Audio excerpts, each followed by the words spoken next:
বলছেন, আসসালামু আলাইকুম শাইখ মাহমুদ, আমি গণতন্ত্রে বিশ্বাস করি না। বিশ্বাস করা কুফরি কথা।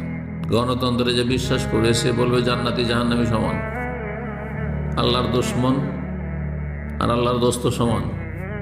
হ্যাঁ, ইবলিশের বন্ধু আর আল্লাহর বন্ধু সমান, আউলিয়া উস শয়তান আর আউলিয়া উল্লাহ, আউলিয়া উর রহমান সমান। এর চেয়ে বড় কুফরি কি হয়?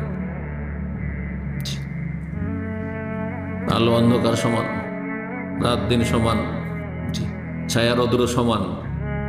কে বলবেন দুনিয়াতে? আল্লাহ সবগুলো অস্বীকার করেছেন, কোরআন কারীমে এইসব কথা বর্ণনা করেছেন রব্বুল আলামিন। যে বলবে গণতন্ত্রে বিশ্বাস করি সে মুসলিম না, মুরতাদ, সে জন্মসাধারণ মুসলিম। কেউ নিরুপায় হয়ে কোনো কিছুতে লিপ্ত হয়ে যাচ্ছে, যদি সে সত্যি নিরুপায় হয় তাহলে আল্লাহ জানছেন যে আসলে কি নিরুপায় না শখ করে যাচ্ছে। জি, কিন্তু দেশের জন্য চিন্তা হয়।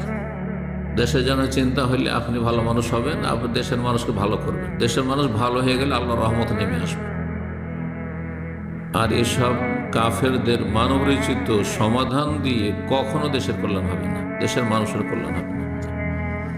যে কোনো দেশের ক্ষেত্রে বলছি, বাংলাদেশের বর্তমান পরিস্থিতিতে যদি গণতান্ত্রিক নির্বাচন হয়ে থাকে তাহলে বিএনপি ক্ষমতায় যাতে না আসতে পারে এই নিয়তে কি জামাত ইসলামকে ভোট দেওয়া যাবে? এরাও গণতন্ত্রের বিশ্বাসী, ওরাও গণতন্ত্রের বিশ্বাসী।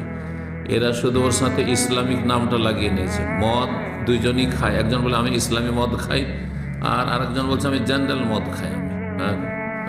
কথা বলছেন না? আল্লাহ হেফাজত করুন।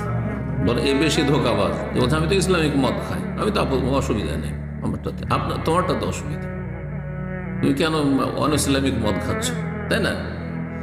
এটা বেশি অপরাধ। ইসলামের নাম ভেঙে কুফরি করা এটি বেশি বড় অপরাধ। এই জন্য এই ক্ষেত্রে রাসূলুল্লাহ হাদিস স্মরণ করিয়ে দেব, ফাতাজিল তিলকাল ফিরাকা কুল্লাহা। নবী সাল্লাল্লাহু আলাইহি ওয়াসাল্লাম বলছেন যে এই যে বাতিল দলগুলি ইসলাম ছাড়া রয়েছে সবগুলিকে বর্জন করো। ফাতাজিল তিলকাল ফিরাকা কুল্লাহা, হুযায়ফা রাদিয়াল্লাহু তাআলা আনহুর হাদিসে রয়েছে, বুখারী মুসলিম।